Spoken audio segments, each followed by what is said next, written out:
What's going on, people? We are Tottenham TV. Hope you enjoyed the intro. Not much has changed since that explosive Conte rant all those years ago. What was it, 2023? 2023.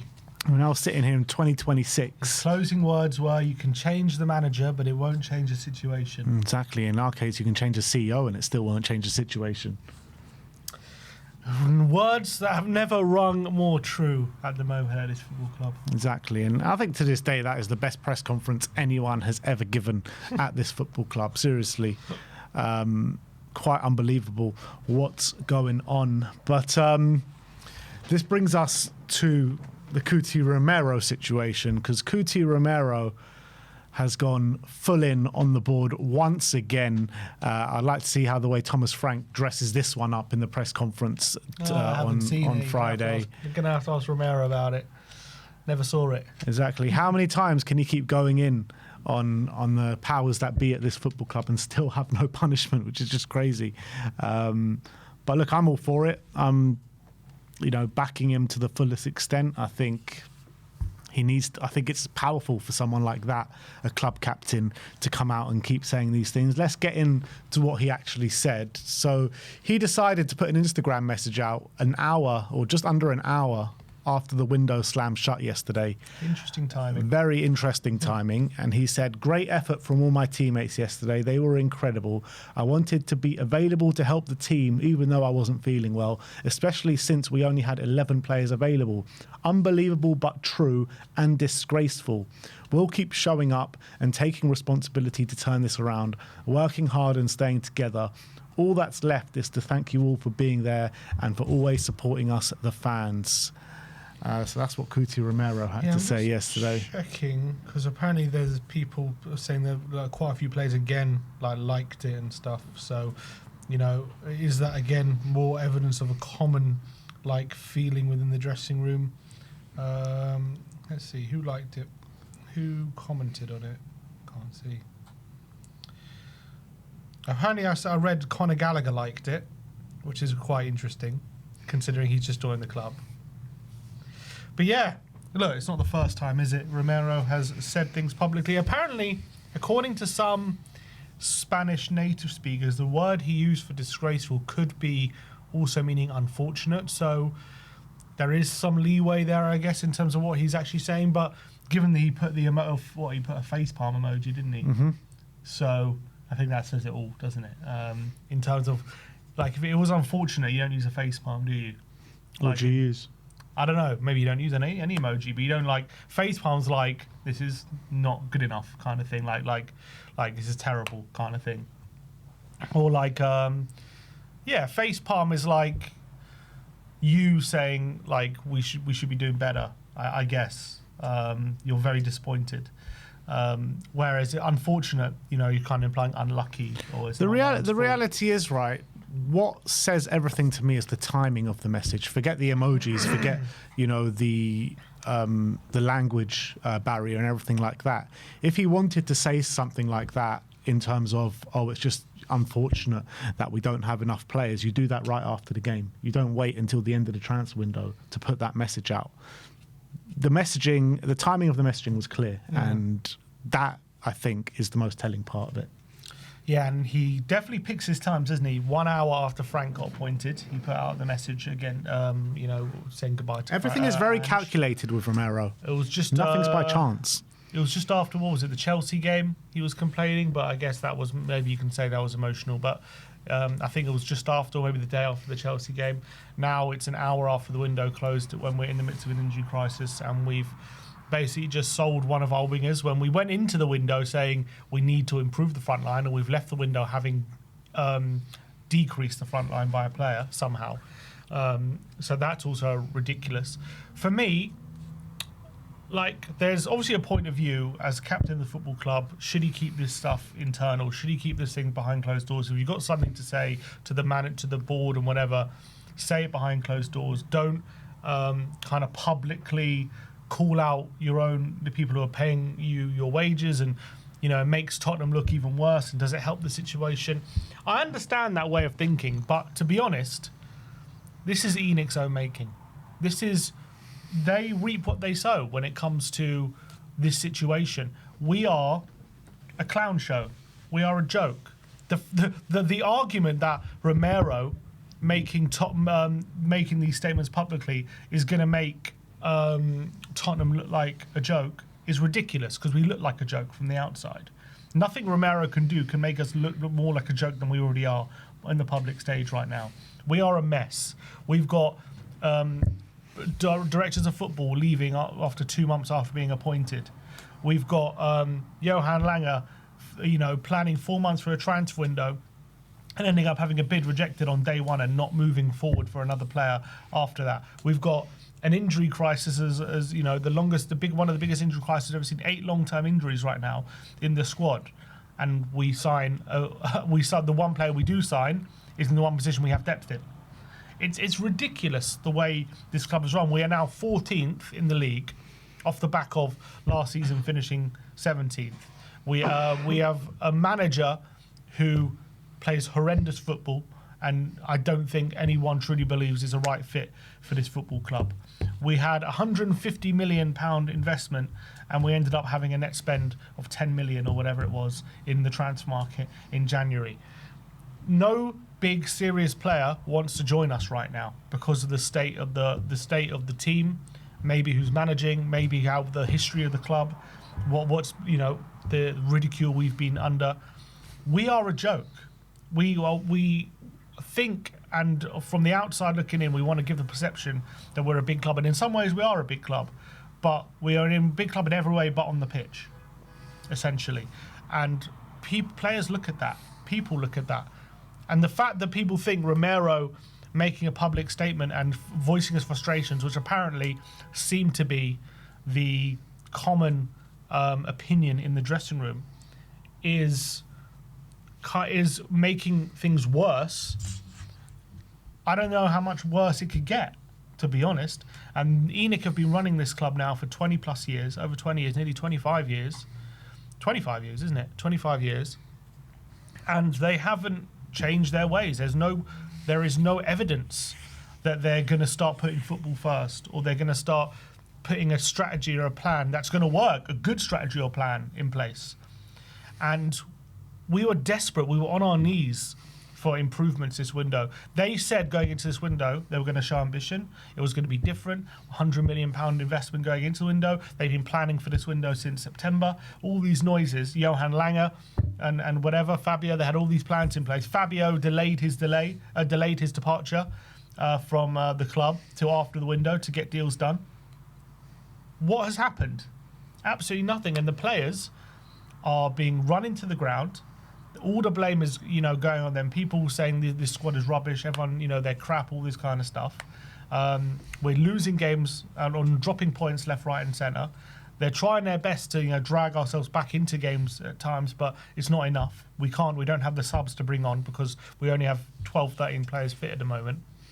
And the club are continually saying, we're backing Frank. Frank is our guy. Yeah, their actions speak louder than words, and they don't want to give him the money to show that they really support him.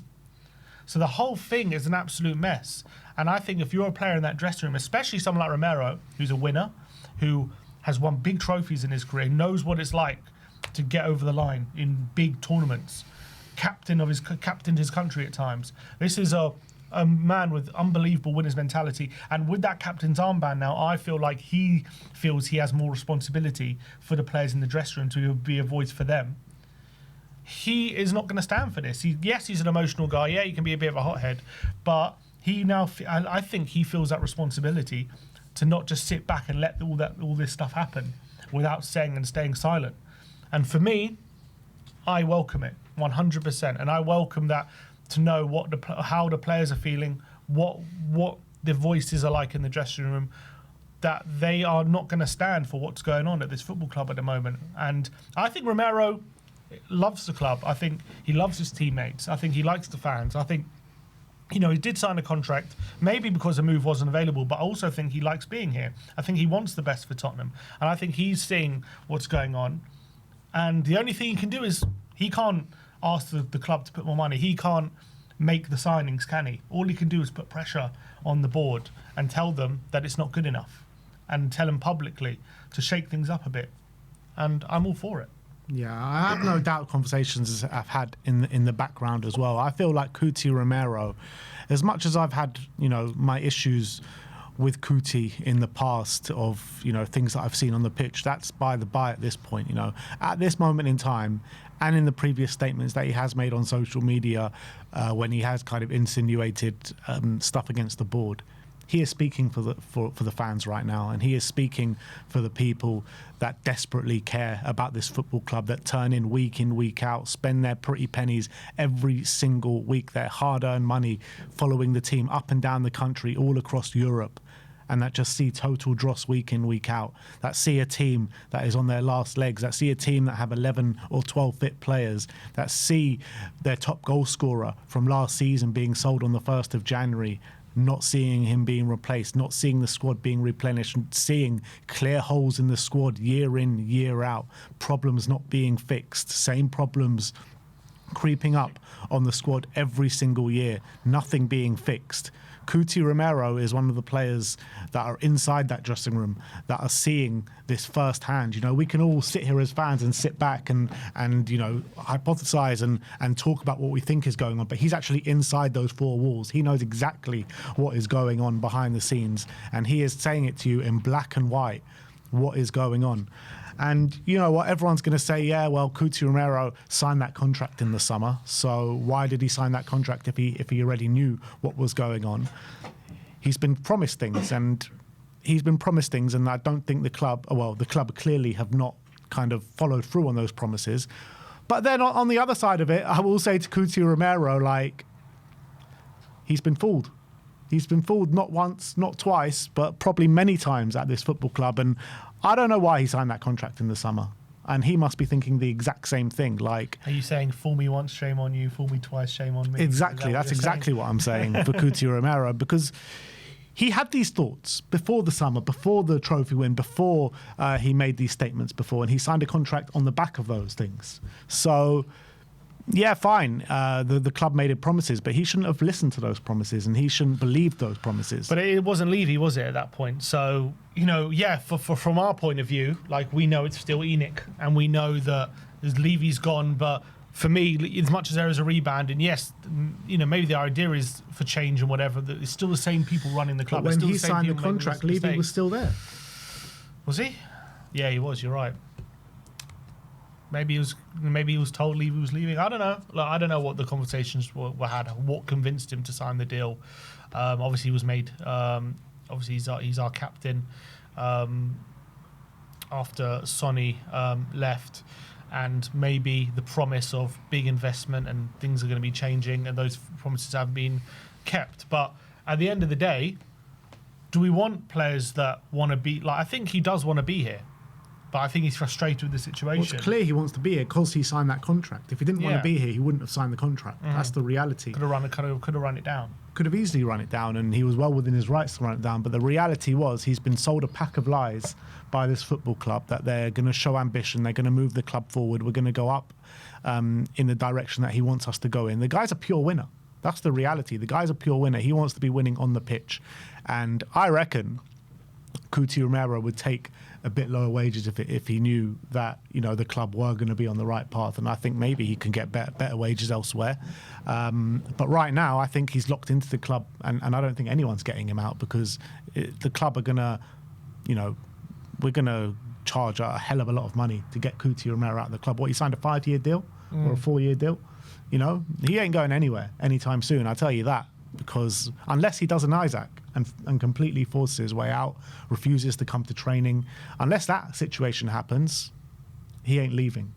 So this is his only way to get his kind of frustrations out right now in terms of publicly calling out the board. And I think it's completely the right thing to do, because you can't keep being lied to. You can't keep going in the opposite direction that you want the club to go in. He's the club captain. And like I said before, he is speaking for the fans right now. And I think it's totally the right thing to do, and I commend him for doing it. Yeah, I think it's nothing new to the fans what's happening in terms of in the boardroom and hierarchically. I think the fans have been dealing with this for ever since Enoch came in, but especially in the last 6 years for sure. Ever since moving to the stadium, we've been dealing with the incompetence from the hierarchy for a long time. So to hear a player voice that and understand where I think the fans are coming from is definitely refreshing. And I like hearing players speak their mind. And I want to hear what they've got to say, and I want to hear from their point of view that they're also very unhappy with the situation, and they're also not exact. They also know that what things are happening at this club and how things are run.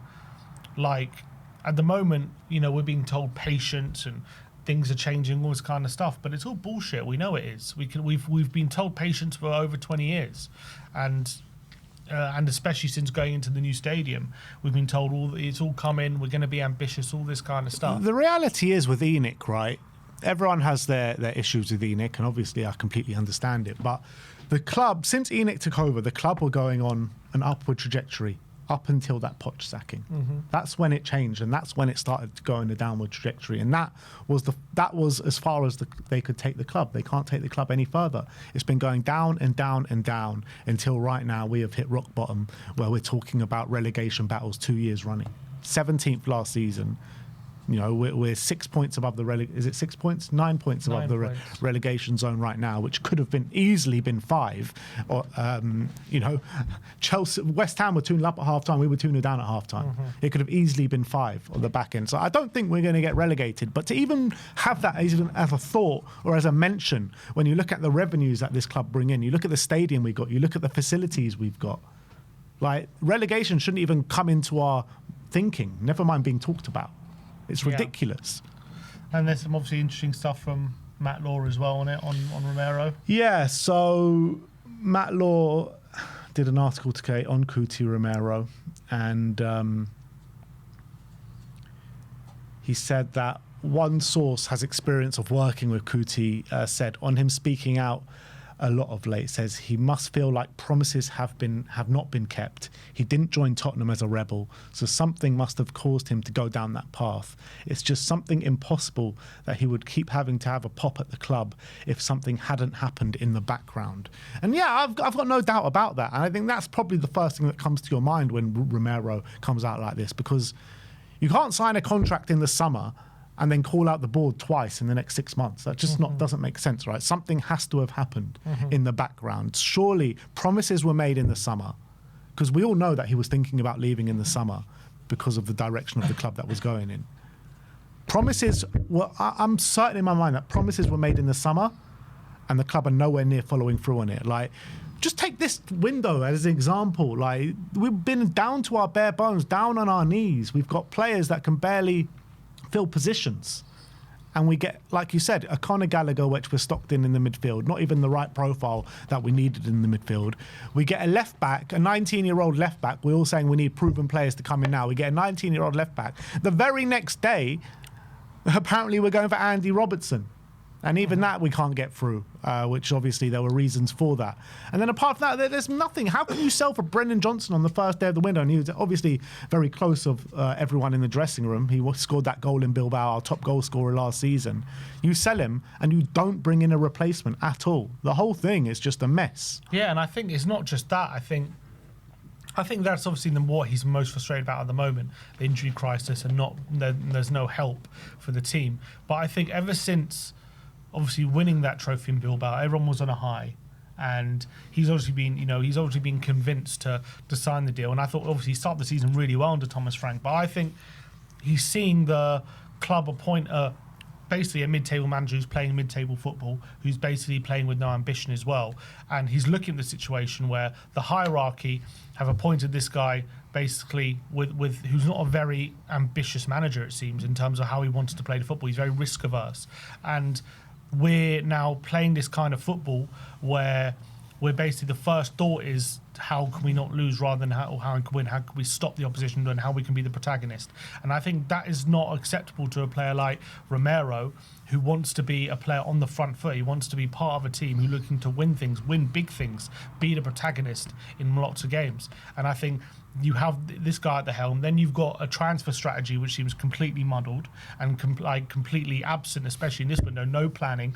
There is no football strategy from the higher ups there, and there never will be. They're not football people. People have to get this in their heads in terms of they can rebrand all they want. I agree with people who say They can invest 1 billion into the club and into the playing stuff. It's not going to change because money actually isn't the problem. It's that they don't know what they're doing from a footballing strategy point of view, and they don't have a footballing plan. It's just why Brighton have not even a fifth or whatever, a third of our budget, and can outdo us on signings and recruitment and all this kind of stuff, because they have proper strategists and recruitment and a great scouting team, and they have an unbelievable network and an unbelievable process going on. Same with Brentford. That's why we could take their manager, their best players can leave, and they can improve because they've got an amazing kind of strategy, and they've got an amazing plan in place and a great process. We don't have that.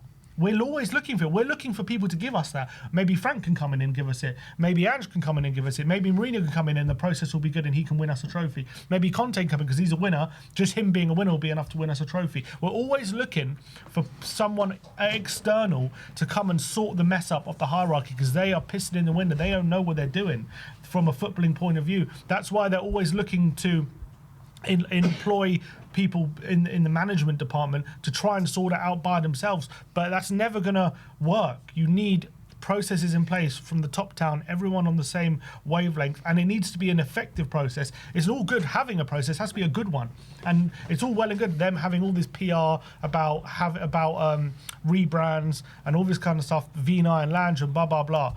At the end of the day, how can we trust that anything they put in place is going to be good for this football club from a footballing point of view? Because it's been proven time and time again, they don't know what they're doing. They were ahead of the curve back in 2015 or whatever, when we were signing young players and blah blah. We had Poch, and at that point we were ahead of the curve. But we have fallen so far behind that teams with a tenth of our budget are now outdoing us. Bournemouth, Brentford, Brighton. They're now ahead of us. They are outdoing us. They're smarter than us. They've got better processes in place. They are outdoing us from every way, every on the footballing side, from recruitment to the footballing management in terms of who they pick to manage a team, to who they are picking to employment in terms of signing players for little money or whatever it is, from everything, from even bringing young players like through their youth systems, everything. They are ahead of us because they know what they're doing. They've got good plans in place. We do not, and that is the main thing. It's not a money issue here at Tottenham. It's got nothing to do with ambition. You can be ambitious all you like, in my opinion. I think they want to maybe spend the money, but at the end of the day, we don't know what we're doing. It's like what Klopp said. I don't know if you saw he was on Stephen Bartlett, and he said he was interviewed for Man United and he was interviewed for Liverpool, and the reason he chose Liverpool is because when he spoke to the Man United team, they wanted him to be the process, whereas at Liverpool they had a process and he fitted in. That's what he said. He said he didn't like what was being. He said at United they're just talking about big names, and then that's going to sort everything out. Where at Liverpool they was like, we want to do this. They had a proper strategy in place. That is, and now you see the difference. Like how much of a mess Man United have been, and Liverpool have been in very very different place. So I think it's the same here. We're always looking for someone, a big name or whatever, to fix everything, because we're trying to make up for our own failings in the sense that we don't know. They're not football people. In the boardroom, there are no football people there, and that's the main problem. Yeah, no, I agree with the no footballing thing. Like, it's clear to see. Like, at least Levy had been in and around the sport for many years, and I don't think he had a good idea of it, but he had somewhat of an idea of how to run the business of football, and he understood the markets and he understood all that kind of stuff. That's correct, why he was good. But we don't have anyone that even does that now. Yeah, you know what I mean. So as much as I was not a fan of Levy and I was, an advocate of chasing him out the club and whatever, this is worse. The current state of ENIC is actually a lot worse what it is now than what it was when Levy was here. Don't get me wrong, neither of them were good for this football club, but now it's even worse than what it was before. So I think it's ridiculous. You've got a bunch of bankers and financial people that are completely just running the show now. And the report from Matt Law, I think, a few weeks ago when Frank looked like he was going to lose his job, when they said about who the decision makers were at this football club, and they're only going to consider Johan Lang about his opinion on who the next manager is. And he said it all. That said it all to me about where this football club is going and who the decision makers are. And it's just ridiculous. Like, you've got Viv and Charlie and Vinay and these kind of people who essentially have no clue about football. Charrington, no clue about According football. to Paul O'Keefe, Charrington didn't even know that football's an 11-a-side game. Like, these people have no clue. They've got no clue about football. So how do you expect this club go in the right direction if you don't have a football person on board? Like, Fabio Paratici was the only football person on board. And he saw what was going on and he was like, all right, I'm off. See you later, mate. You know what I mean? I think what's happening right now is these people at the boardroom level are they look at things on the footballing front like a business, like they're running a Fortune for one of the big businesses, Fortune 500 business, right? They're looking at it like this is why they want Frank gone, because they're looking at the results, they're looking at the investment, and it's not correlating. But then they're trusting in Vinay's opinion because this is the guy that apparently knows football, and Vinay is looking at the situation saying, well, I work for Arteta, I kept with him, and I believe if we just stick with it, it's all going to work out. But I think the higher-ups are looking to fire Frank for the wrong reasons, and I think Vinay is looking to keep Frank for the wrong reasons. And I think the whole thing is an absolute mess. I think no one knows really what they're doing up there. I think the whole thing needs a complete change. I think the whole thing needs rooting out completely from just it needs changing complete from the top. You know what? Forget Brighton and Bournemouth and Brentford and all these teams. That's not who we should be aspiring to be like. That's my point. Even them are ahead of us. The point. But what I'm saying is that you got to look, as much as it pains me to say it, you got to look at Arsenal. You have to look at Arsenal because Arsenal were a complete mess in the latter stages of Arsene Wenger. They had the whole power struggle with Usmanov and the Kroenkes and all that kind of stuff.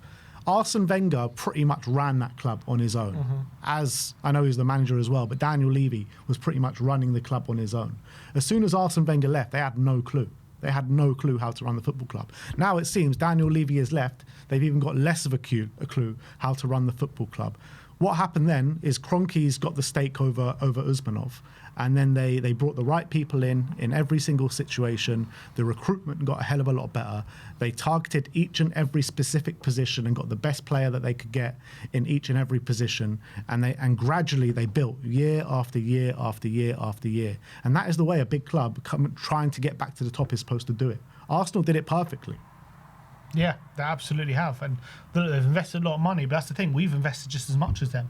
The reason it's gone wrong is not because of the money. It's because of how we're running things. It's so obvious it's from the top down. But the point being is we are at such a sorry state right now where even teams who are so much smaller than us are outdoing us and have overtaken us. In the last 3 years, these teams I just mentioned have all got more points than us. And it's proof in the pudding.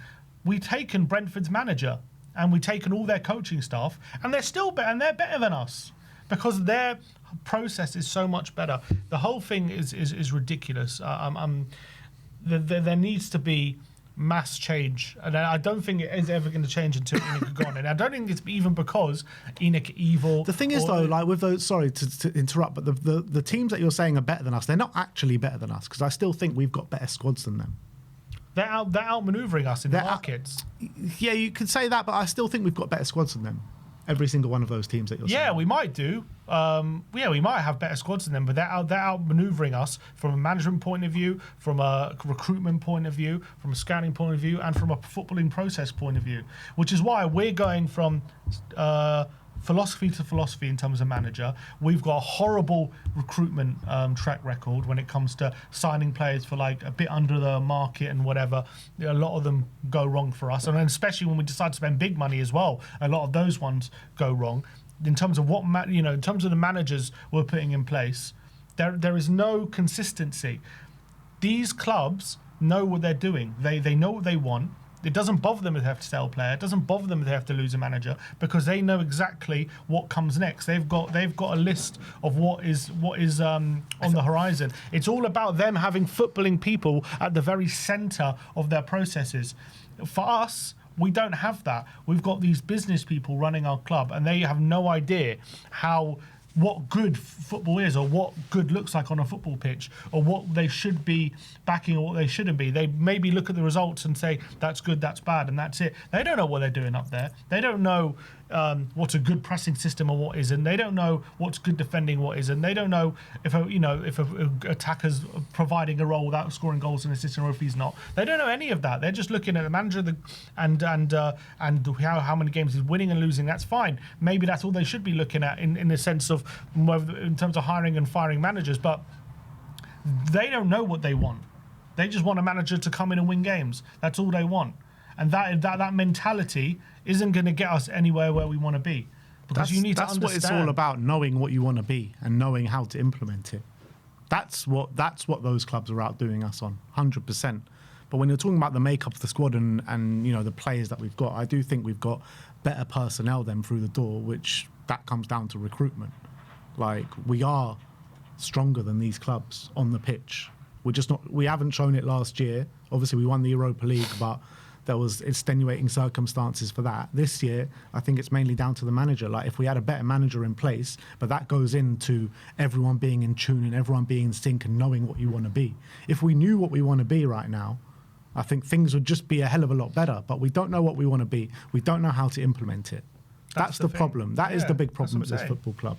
There's no holistic approach from top down. Everyone on the same page, and as much Frank can shout to the rooftops how much everyone is aligned. I don't see it. I don't see that from what's happening on. And that's the thing with Thomas Frank as well. Like, we can all have a problem with the way he manages his club and the tactics and everything like that. But my biggest problem with Thomas Frank right now is how much of a yes man he is. You know what I mean? Every single interview and every single press conference, he is just licking their asses every single week. Yeah. He's like, I feel fully backed. I'm getting the backing. We're in the market. Every single buzzword that pretty much they want to be out in the press conferences is said. And fine, like he's their employee. What else do you expect? But Romero's also their employee. Yeah, but they can't really fire Romero. They can fire Frank. But you know what I mean? But just like Conte was also their employee. Like, they fired him. But what's the point of being in a job first of all, if he gets fired, he's going to get a healthy penny. What's the point of being in a job if you can't succeed? Mm-hmm. What is the point? Look, at the end of the day, Frank has come from an environment where you don't do that, right? You don't call out your higher ups. That's because there was no need to. No, there was no need to. I get that, but that's how he operated. He had a very good relationship with his previous owners. There was no need to call them out. And I'm sure they had disagreements behind that. I'm sure there was disagreements, but everything they had was behind closed doors, and they had a very good relationship. And at the end of the day, in terms of the bigger picture, everyone was on the same page. I don't think he's going to come and 6 months into his first big job and start calling out the board and start saying they're not doing their part or anything like that. For a couple of reasons, we've seen what happened with Amro and Maresca when that happened. They got sacked. I think he's taking a look at that, and also I don't think he thinks that's the best approach. I think he probably thinks, I've got to toe the line. I don't think he believes there's any good's going to come of it. Yeah, but there's one thing you don't have to consistently keep saying that message though, do you? You don't have to say anything at all. You can just, bypass the question somehow, as we've seen many managers do in the past. You don't have to consistently, in every press conference, in every interview, saying, I've got the full backing, we're going in the right direction, all these kind of things, basically pulling the wool over the eye of the fans. Yeah, but he knows as well he's on thin ice, I think, at the moment. But he's been saying this from the beginning. Yeah, and it's not going to change. He's been saying consistently throughout the whole season. I don't think it's got anything to do with him being under pressure.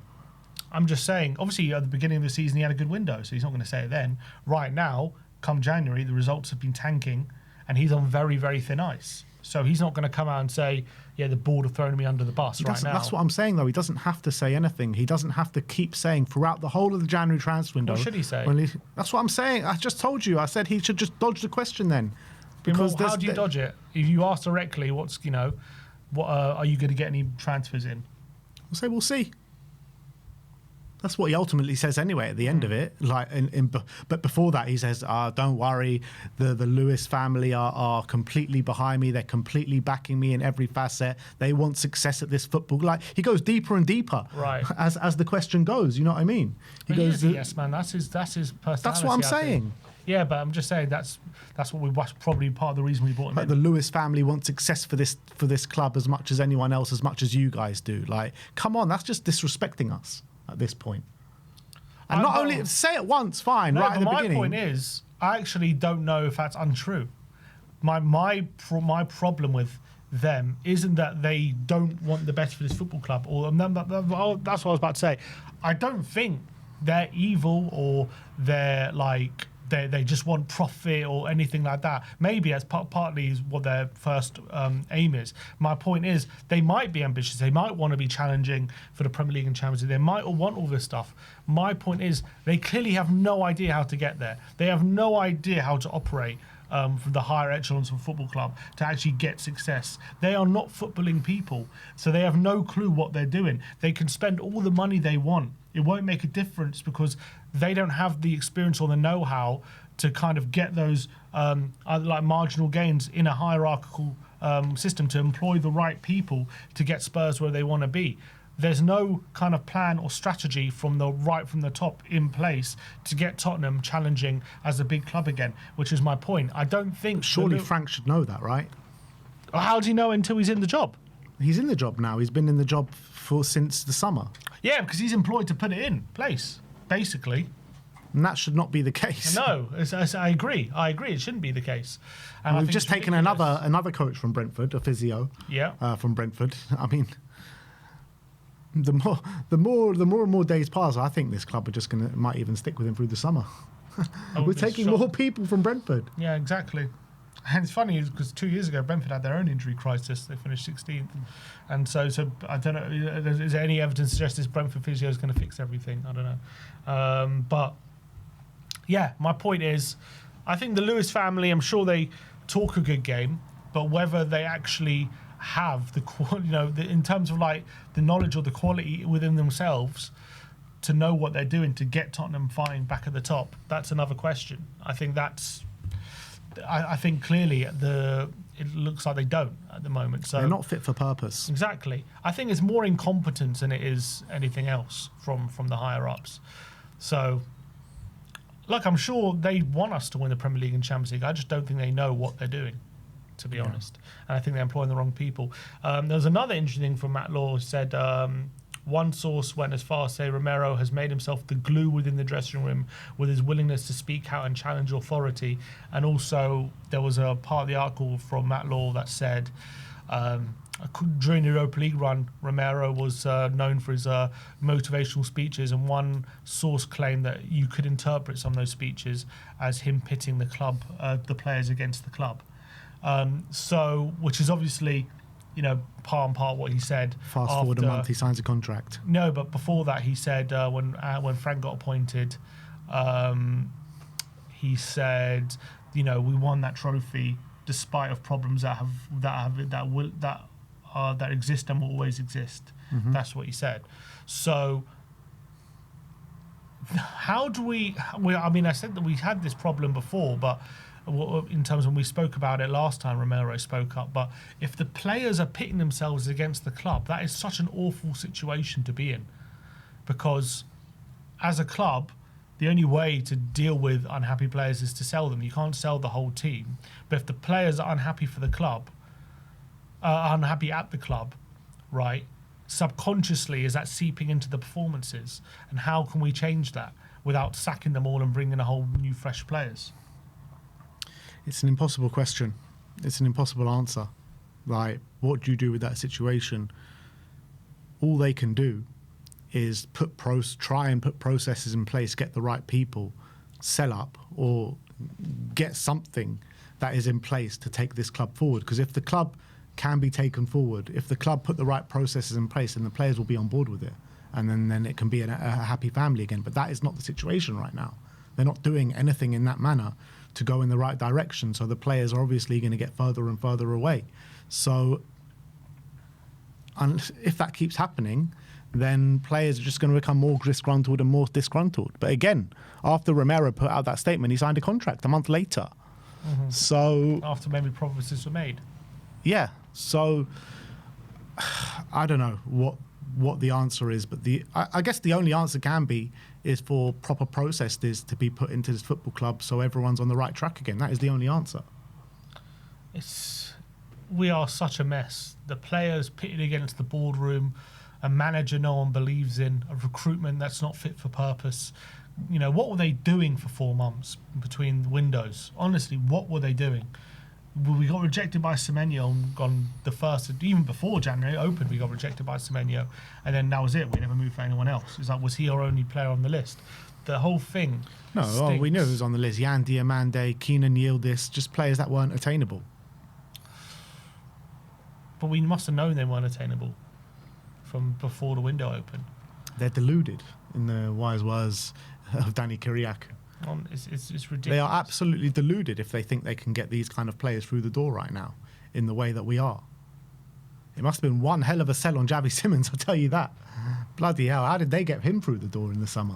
And these players are going to leave. Romero, Van der Ven, they're all going to be out the door. But how?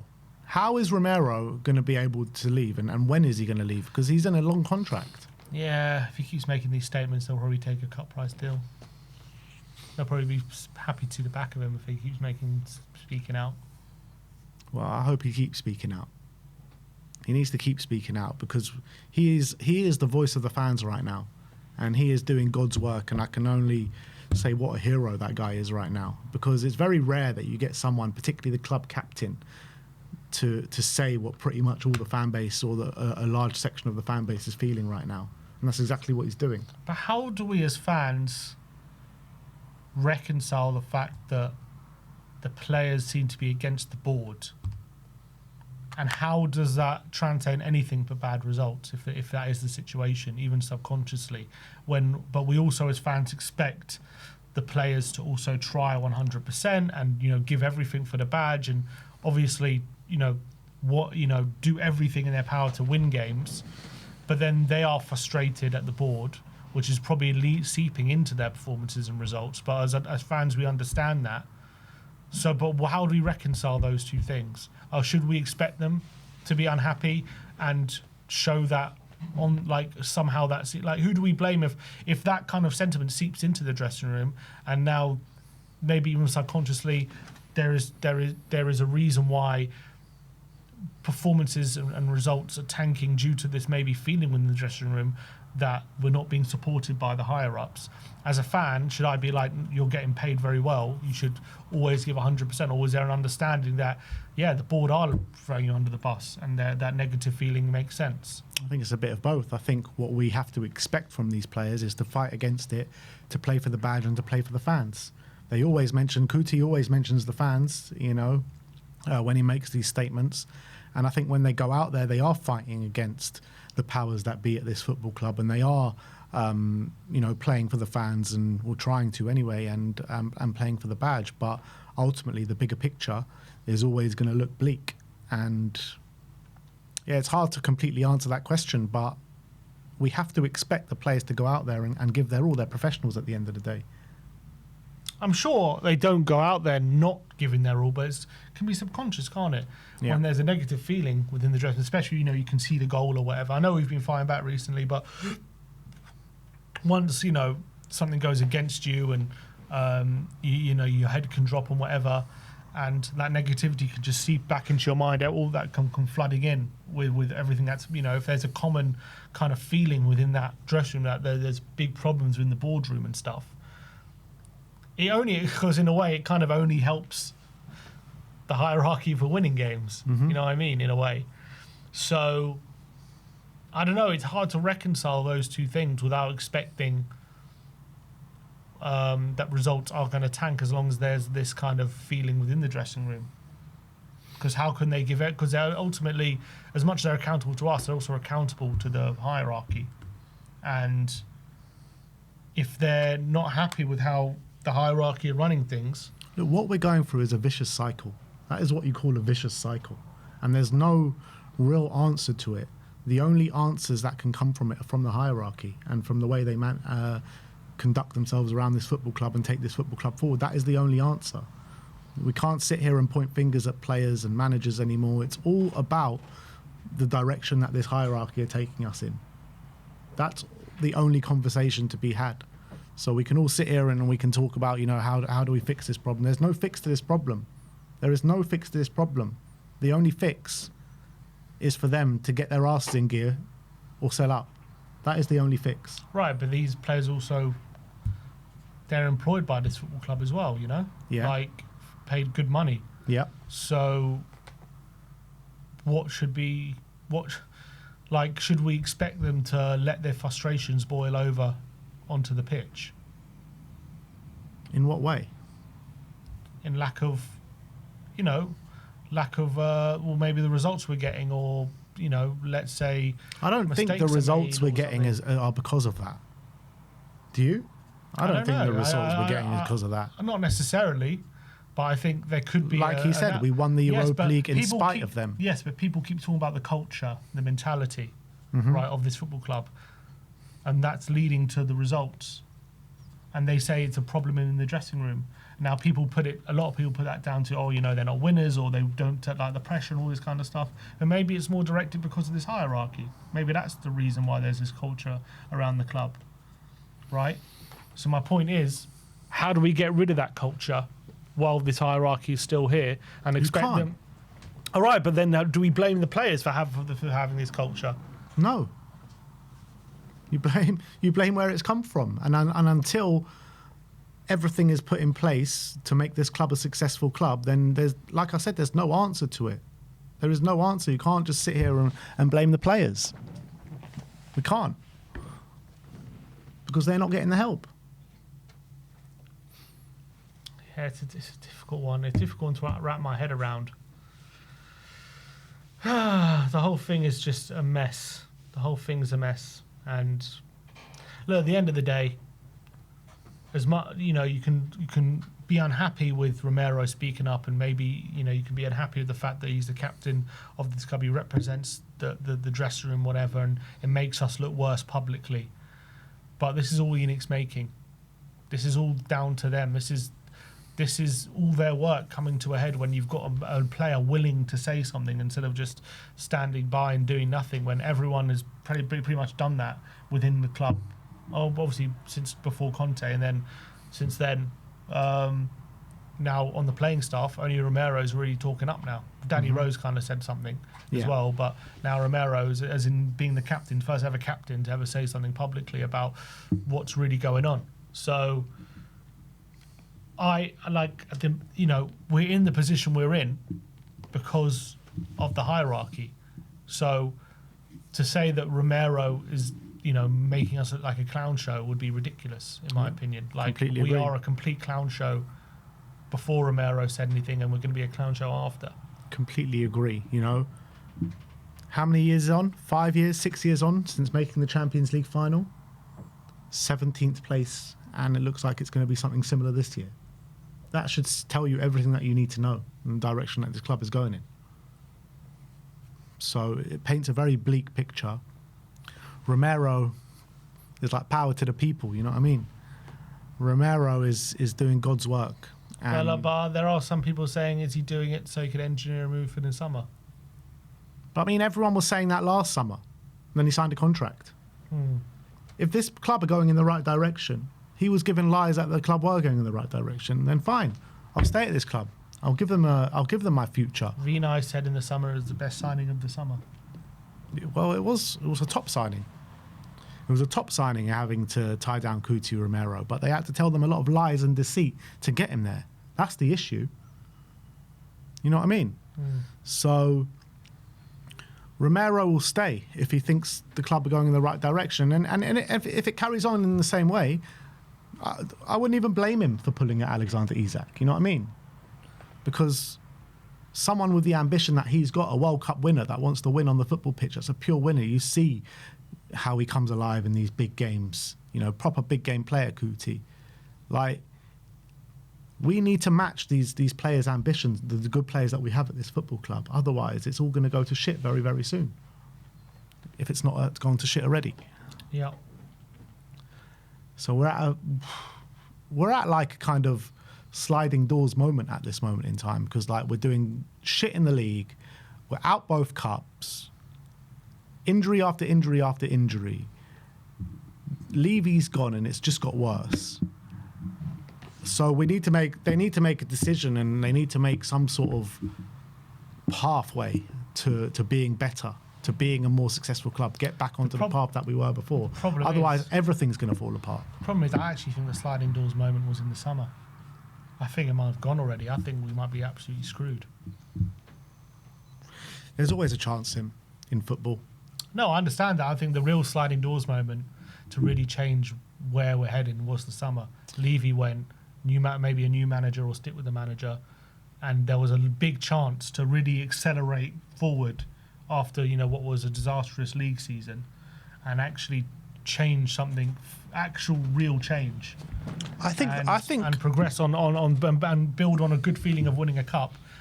And I think there was a real chance to do that in the summer. Now we are stuck with this manager, especially for the time being. This Enoch are not going anywhere unless they're sold. We've got two absolute bozos in place in Vinay and Lange. Paratici was for some reason reappointed and now he's left, which maybe was also a mistake.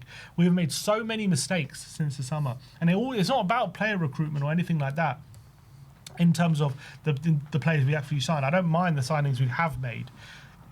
People look at things very simplistically, like, oh, we shouldn't have signed this player, that player. It's all the processes in place. The 30-point plan to appoint a manager, complete failure.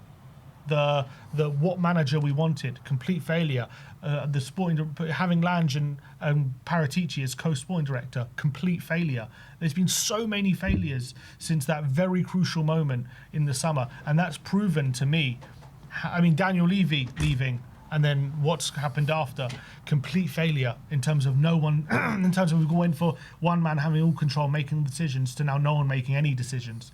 The whole processes have completely failed since that summer. There was a massive sliding doors moment about what direction we could go in the summer. There was so much potential, and we've wasted it. And now I think this is going to take a while to fix. Yeah, but the only potential you're talking about there is the manager, getting the right manager in. I don't think that completely, puts us on the right path. It might be a better path than we're on right now, but I don't think it's the right path that we actually need to be on. What needs to happen is that Charlie and Vivian need to look at this and say, look, this is all crap from top to bottom. This is all crap. It needs gutting. Johan Lang needs to go. Vinay needs to go. The main decision makers, they all need to go. And if they gut them out and put the right people in place and put the right processes in place, Spurs can get back on the right track. But I don't trust that's obviously going to happen. But that's why I say the sliding doors moment is now, because we've seen the fruits of the work, the labour. Well, it's not even fruit. It's like rotten fruit of the labours of Lang and of Vinay and of these decision makers at this football club.